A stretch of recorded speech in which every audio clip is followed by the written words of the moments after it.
When the 19th century unfolded, the world began to change, and with it, the face of death itself. The invention of photography brought to humanity a miracle, a way to steal a fragment of time, to trap light, to keep a human face from disappearing into the darkness of memory. But for many, this miracle came too late. Most people of that era could not afford to be photographed while alive. Cameras were expensive, film was rare, and the process itself required time, light, and patience.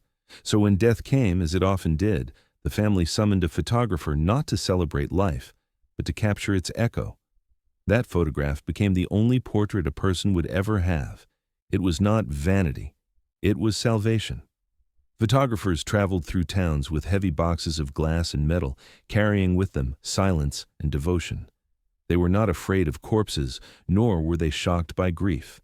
They worked slowly, carefully, reverently. They arranged the body, fixed the hands, closed the mouth, straightened the head. They cleaned the skin, brushed the hair, and sometimes painted the cheeks with a faint touch of rose, so that the lifeless face seemed to breathe once more. The room would fill with stillness, with whispers and prayers, as the camera's eye opened to eternity. The exposure took long minutes, during which even the living barely dared to breathe. And when it was done, the plate revealed not a corpse, but something else. A person suspended between this world and the next, a soul refusing to fade. In those photographs there was no horror, only solemn beauty. A little girl seated in her white dress, eyes closed, hands folded as if in prayer. A mother holding her baby, motionless, her tears invisible to the lens. A young man propped in a chair, looking almost alive, his gaze fixed on a horizon no one else could see. Each image carried a weight of silence, a frozen tenderness, a pain too deep for words. For the families, this was not morbid. It was an act of love. The photograph was the final gesture, the last conversation, the proof that the person had existed. To look upon it was to say, "You are gone, but you are still here." The first post-mortem photographs appeared around the early 1840s, and soon they became a quiet ritual in homes across Europe and America. Families displayed them in parlors, framed them in silver, tucked them between Bible pages. They were passed from hand to hand, whispered over, kissed, mourned. These images were not hidden. They were cherished, protected, honored. In a world without moving pictures, without sound, without electricity, this still image was life itself preserved in amber. And so, with each photograph, the living tried to outwit time. Death could take the body, but not the face, not the eyes, not the memory. Through the glass of the camera, through the shimmer of silver and light, they reached for eternity. And for one haunting instant, eternity reached back. In every age, humanity has tried to comprehend death. But it was in the 17th, 18th, and 19th centuries that death ceased to be a forbidden horror and became an art. People did not hide from it, did not turn away, did not call it by another name.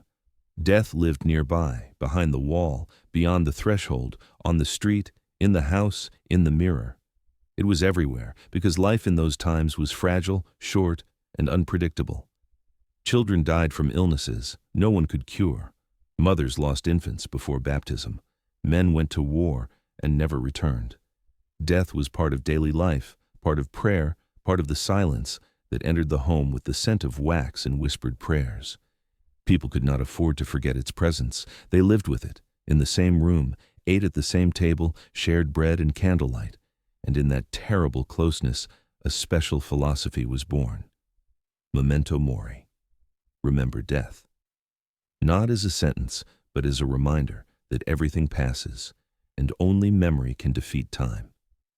When a person died, the family did not flee from the body. They stayed close, touched the hands as if to preserve warmth, arranged the hair, wiped the eyelids, whispered the name.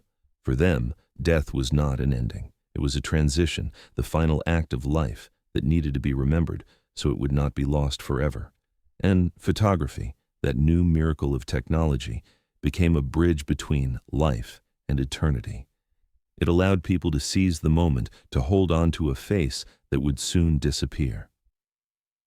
In a society where everyone had seen death with their own eyes, A photograph of the dead did not seem horrific.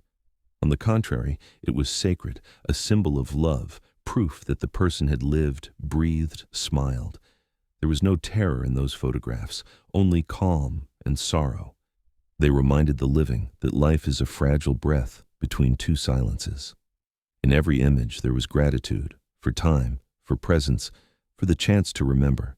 Once, memory existed only in words and prayers, but now it could be held in one's hands, looked upon, spoken to. And though the eyes in the picture no longer saw and the lips no longer moved, the soul still lingered in those frozen faces. People placed these photographs on tables beside the Bible, carried them in lockets.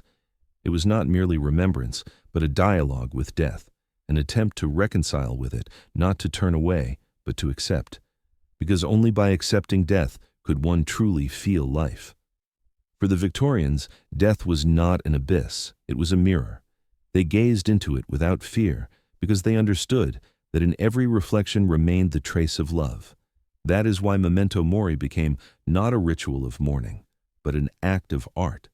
The art of seeing beauty where everything is falling apart, of hearing silence when breath has ended, of finding meaning in what cannot be explained. This art did not die with the body.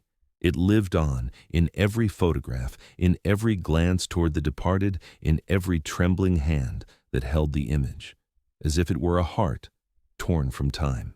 In the dim rooms where light crept through heavy curtains and the air smelled of wax and dust, photographers faced their most delicate task to make the dead look alive. It was not deceit, it was devotion, a desperate wish to capture not death, but the memory of life that had just slipped away. Families asked for it quietly, sometimes in tears, sometimes in calm resignation. They did not want to remember the stillness of the body. They wanted to remember the warmth, the spark, the illusion that the person they loved was only sleeping. And so the photographer became both an artist and a magician, performing a ritual between beauty and decay.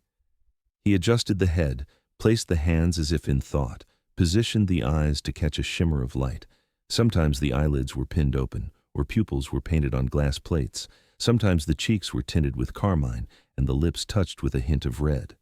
The living posed beside the dead, holding hands, forcing a fragile smile, hoping the camera would not betray the truth. The bodies were dressed in their finest clothes, ribbons, collars, gloves, wedding gowns, military jackets, all chosen with care. The photographer built small worlds around them, arranging chairs, flowers, curtains, sometimes even books and toys. He created a scene that whispered, "Life continues." Some were posed sitting upright, supported by hidden stands and iron frames that held their necks and backs in place. Others were placed on sofas, surrounded by family, their stillness indistinguishable from the long exposures of that era, when even the living had to hold their breath for minutes. In the dim photograph, it became impossible to tell who was alive and who had already crossed the threshold. The most haunting were the portraits of children, their faces softened with peace, their small hands clutching flowers or dolls, their mother's arms wrapped around them, unmoving, trembling inside. To the eye of the camera, they looked asleep, eternal, untouched by time. For those parents, the image was not horror, it was mercy. A photograph was proof that their child had existed, that their love had not been swallowed by the grave. Each image was a whisper against oblivion, a fragile defiance of loss. There were moments when photographers themselves confessed they could feel something beyond their craft. The silence in the room thickened until it felt alive, the air pulsing with grief and reverence. When the image appeared on glass and the face of the dead emerged from the darkness, it seemed for an instant that they had truly returned. The eyes, though still, held a glimmer, the postures suggested thought, the lips curved into a ghost of a smile. It was as if the boundary between worlds thinned and the dead borrowed light from the living one last time.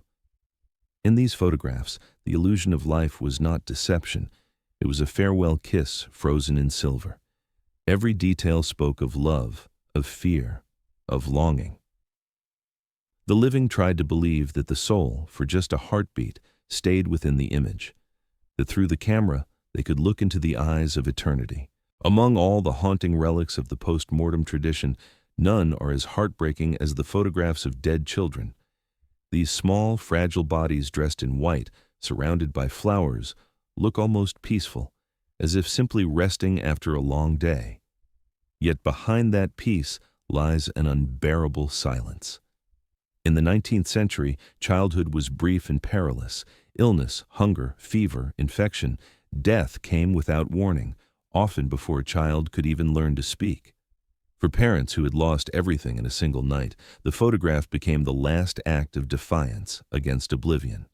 They could not keep the heartbeat, but they could keep the face. And so they called the photographer, often in tears, asking him to capture what life had so cruelly taken away. The child would be placed in their cradle or in the arms of the mother, wrapped in lace or covered with petals. Sometimes the small figure was laid upon a pillow, the head tilted slightly, the eyes closed, the lips softened into the faintest hint of breath. To those who looked later, the child seemed to sleep, untouched by decay, beyond pain, beyond time. The mothers sat still, their faces pale with exhaustion, yet filled with devotion. They dared not move, because the long exposure could ruin the photograph. Sometimes they hid their grief behind a veil, their eyes fixed on the lifeless face they would never see again. In those moments, the living became statues, and the dead, paradoxically, became eternal. Photographers learned to work in whispers. They adjusted the child's hands, placed a flower between the fingers, arranged the blanket, softened the shadows. Some even painted a faint blush on the cheeks, or brightened the lips to mimic warmth. The resulting image was not grotesque, but tender. It told the story of love that refused to die. These pictures were never meant to shock. They were meant to soothe, to hold the unbearable stillness in something gentle. The photo became a prayer, a plea to remember, to not let the tiny name fade into dust. Families often kept these portraits beside their beds, on dressers, or in small lockets worn close to the heart. Some commissioned miniature paintings based on the photographs, decorating them with symbols of innocence, lilies, angels, butterflies. The images were sacred, part of mourning, part of hope. They gave shape to absence, a form to loss. In them, sorrow found beauty. To the modern eye, these photographs may seem morbid or eerie, yet to those who lived through them, they were pure love. They were the only way to prove that a brief life had mattered, that it had touched the world, however softly. A tiny face, a closed eye, a still hand, each detail said, "Remember me, I was here." And so, in a century of grief, where memory could vanish as easily as breath, these silent portraits became eternal lullabies, singing to those who could no longer wake. Every photograph of the dead carried more than a face. It carried a secret language, a code of symbols woven from faith, fear, and love. Nothing in those images was accidental. Every flower, every object, every fold of fabric had meaning. A single rose placed on a chest spoke of love that survived death. Lilies whispered of purity, of the soul washed clean.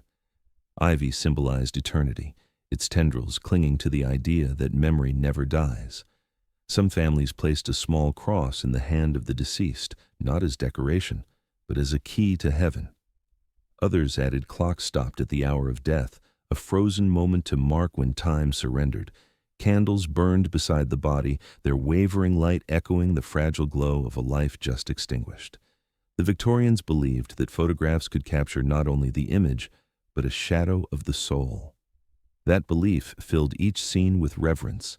Curtains drawn to keep away wandering spirits, mirrors covered so that the dead would not be trapped within their reflection, windows opened so the soul could escape. Around the body, the photographer built a tableau that was both sacred and symbolic.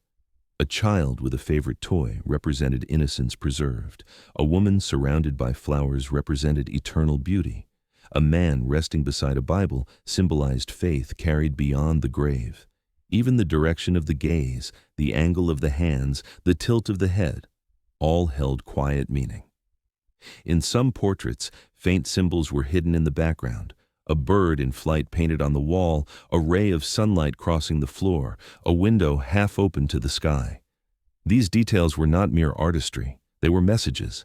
They said, "The soul has departed, but it flies free." They said, "Remember, Death is not the end. In a world without words for grief, symbols became the language of mourning. Families who could not afford elaborate funerals found comfort in these subtle signs: a sprig of rosemary for remembrance, a white ribbon for purity, a book for knowledge carried into eternity. In the still silence of the photograph, every small object became a prayer. The picture was no longer only an image of death, it was a story of the spirit, told in symbols too delicate for speech. There were even codes for the manner of death. A wilted flower suggested illness, a candle burned to the base implied a life cut short, drapes of black cloth hinted at mourning that would never end. These visual whispers allowed the viewer to read the photograph as one might read a sacred text. Each element was a verse, each shadow a pause between words. When people looked at these images years later, they did not see only the dead, they saw messages left behind by the living. The flowers had long since turned to dust, the clocks no longer ticked, but their meanings remained. Within the silence of those old photographs, every symbol spoke softly, saying the same thing again and again. Love remembers.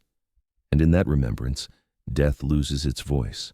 In the 19th century, there existed people whose profession inspired both fascination and fear. They were called photographers of death. They went where others dared not go, carrying cameras, tripods, heavy cases, and an eerie calm. They were not awaited at weddings or celebrations. They were awaited by the dead. They did not speak much, did not rush, did not ask questions. They knew that in this house, time had already stopped. Only silence and the breath of grief remained. Their work marked the final boundary between life and eternity. A photographer of death was not merely a master of light, he was a guide. His eyes saw what others could not bear to see. He understood that before him lay not just a lifeless body, but a story that demanded to be preserved. He chose the angle carefully, softening the expression, adjusting the hands, shaping the shadows so that death would not reveal itself too easily. In his hands, the camera became an altar. Every click of the shutter was a prayer offered to memory. Many of them traveled from town to town, summoned in whispers like priests. Sometimes they worked at night, by candlelight, when the body had already begun to cool. They knew how to stop time, how to turn death into peace. There were cases when a photographer took several portraits of the same deceased, in different poses with different expressions, so the family could choose how they wished to remember their loved one. Some created elaborate scenes, decorating the body with flowers, placing toys, books, or letters nearby, crafting the illusion of life, as if the subject had merely drifted into sleep. There were masters whose work was instantly recognizable. Their photographs glowed with a soft, almost holy light, a calmness that seemed to come from beyond.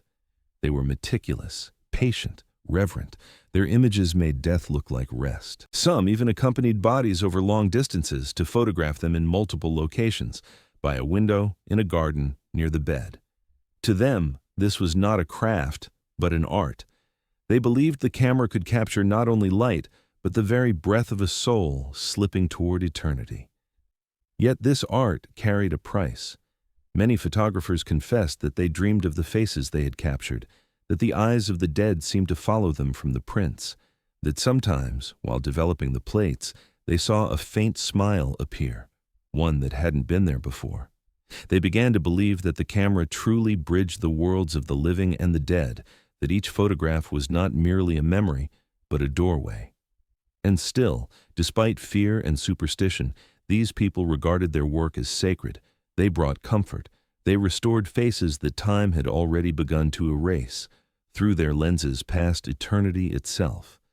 A photographer of death did not capture darkness. He captured the light that remained after it. And perhaps that is why their images still live today, like shadows frozen between two worlds.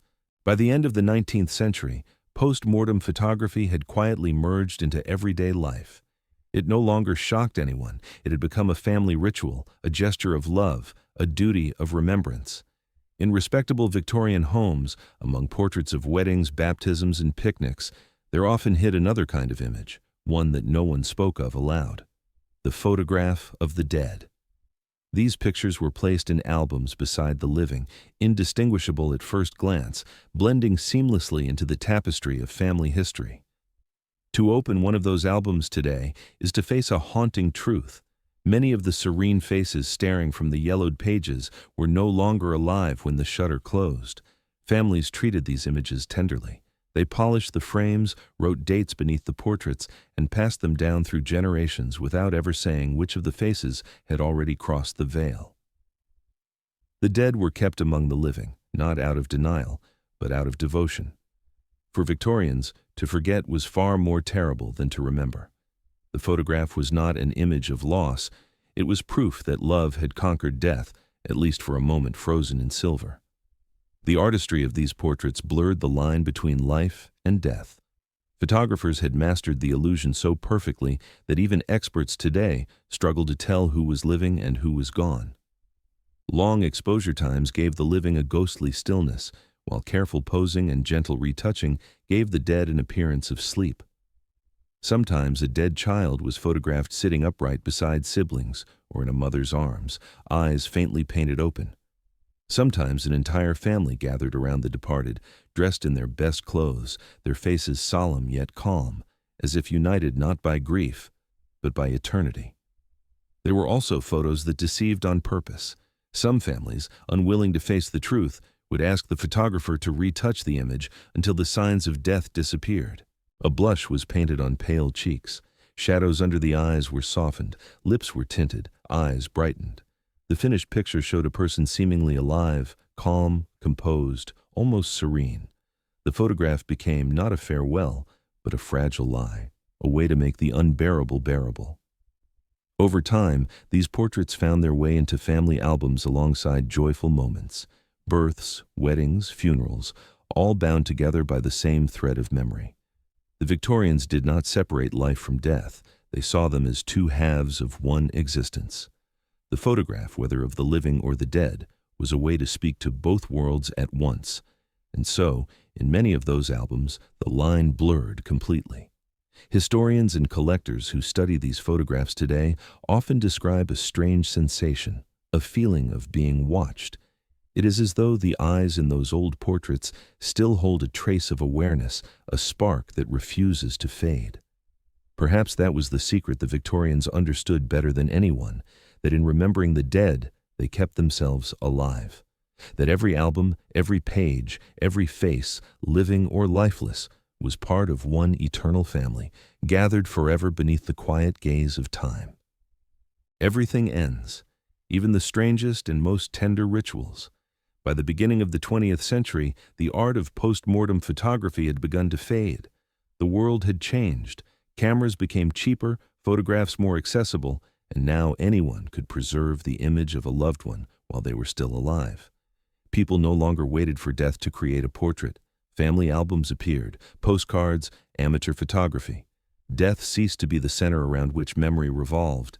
It became once again something to fear, something to turn away from. The calm of Victorian parlors gave way to the cold rationalism of the new century.